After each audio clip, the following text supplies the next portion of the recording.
सूर्यनगर नाम का एक छोटा सा गांव था। ये गांव हरियाली और खुशियों से भरा हुआ था। इसी गांव में हरिराम नाम का एक बूढ़ा किसान अपने बेटे अर्जुन, बहू सीता और अपनी प्यारी पोती गुड़िया के साथ रहता था। सब कुछ ठीक चल रहा था, लेकिन एक दिन आसमान में काले बादल छा गए।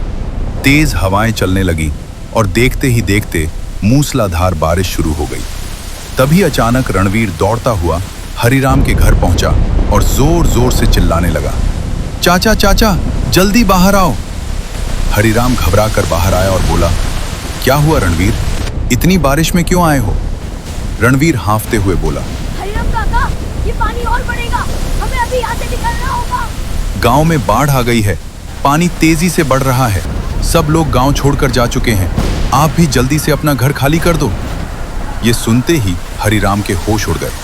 वो तुरंत अंदर गया और अपने बेटे अर्जुन से बोला, बेटा जल्दी से जरूरी सामान इकट्ठा कर लो, हमें अभी यहाँ से निकलना होगा।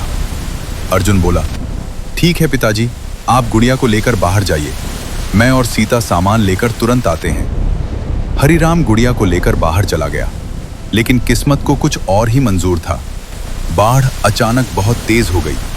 पानी का बहाव इतना खतरनाक था कि अर्जुन और सीता घर से बाहर ही नहीं निकल पाए और देखते ही देखते दोनों बाढ़ में बह गए। हरिराम दूर खड़ा ये सब देख रहा था। उसकी आंखों के सामने उसकी पूरी दुनिया उजड़ गई। वो रोते हुए आसमान की तरफ देखकर बोला, हे भगवान, ये दिन दिखाने से पहले मुझे उठा क्यों नहीं लिया? अब उसके पास सिर्फ उसकी पोती गुड़िया ही बची थी।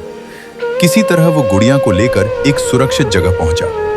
वहां एक आदमी मिला जिसने उसे पास की धर्मशाला के बारे में बताया, जहां सरकार ने बाढ़ पीड़ितों के लिए रहने और खाने की व्यवस्था की थी। हरिराम तुरंत गुड़िया को लेकर वहां पहुंच गया। वहां उन्हें एक कमरा मिला और खाने को भी दिया गया। खाना खाने के बाद गुड़िया मासूमियत से पूछ बैठी, दादाजी, मम्मी पापा कब आएंगे? ये सुनकर हरिराम की आंखों में आंसू आ गए। वो धीरे से बोला, बेटा अब वो भगवान के पास चले गए हैं। गुड़िया चुप हो गई और दोनों ने एक दूसरे को गले लगा लिया।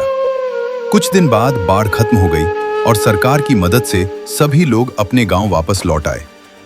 हरिराम ने भी फिर से अपना छोटा सा घर बना लिया और अपनी जिंदगी शुरू कर दी। लेकिन इस बार वो पहले जैसा नहीं था। उसने ठान लिया था कि अब वो आने वाली मुसीबत के लिए पहले से तैयारी करेगा। एक दिन वो एक छोटा सा बबूल का पेड़ घर ले आया और उसे अपने घर के सामने लगा दिया। गुड़िया ने पूछा, दादाजी, ये पेड़ क्यों लगा रहे हो? हरिराम बोला, बेटा जब ये पेड़ बड़ा होगा तो ये हमें बाढ़ से बचाएगा। गांव के लोग ये सुनकर हंसने लगे। अरे, पेड़ भी कभी किसी को बचाता है? लेकिन हरिराम ने किसी की बात पर ध्यान नहीं दिया। वो रोज उस पेड़ को पानी देता और उसकी देखभाल करता। कुछ समझदार लोगों ने उसकी बात को गंभीरता से लिया और उन्होंने भी अपने घरों के सामने पेड़ लगाना शुरू कर दिया। समय बीतता गया, पेड़ बड़े हो गए। फिर एक दिन हरिराम जंगल से लकड़ियां लाया और पेड़ के ऊपर एक छोटी सी झोपड़ी बनानी शुरू कर दी। लोगों ने पूछा, ये क्या कर रहे हो चाचा? हरिराम बोला, जब अगली बार बाढ़ आएगी हम सब इस झोपड़ी में रहेंगे और सुरक्षित रहेंगे।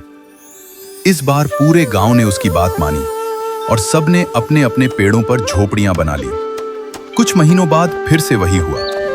आसमान में काले बादल छा गए और तेज बारिश शुरू हो गई। हरिराम ने गुड़िया से कहा, बेटा अब वो समय आ गया है जिसकी हमने तैयारी की थी। सभी लोग अपने अपने पेड़ों की झोपड़ियों में चले गए। थोड़ी ही देर में बाढ़ आ गई, लेकिन इस बार कोई नहीं डरा। पानी पूरे गांव में फैल गया, लेकिन सभी लोग सुरक्षित थे। जब बाढ़ खत्म हुई तो सरकार के अधिकारी वहां पहुंचे और ये देखकर हैरान रह गए कि पूरे गांव में कोई नुकसान नहीं हुआ। कलेक्टर ने कहा, आप लोगों ने बहुत समझदारी दिखाई है। आपने साबित कर दिया कि सही समय पर की गई तैयारी जान बचा सकती है। हरिराम मुस्कुराया और अपनी पोती को गले लगा लिया।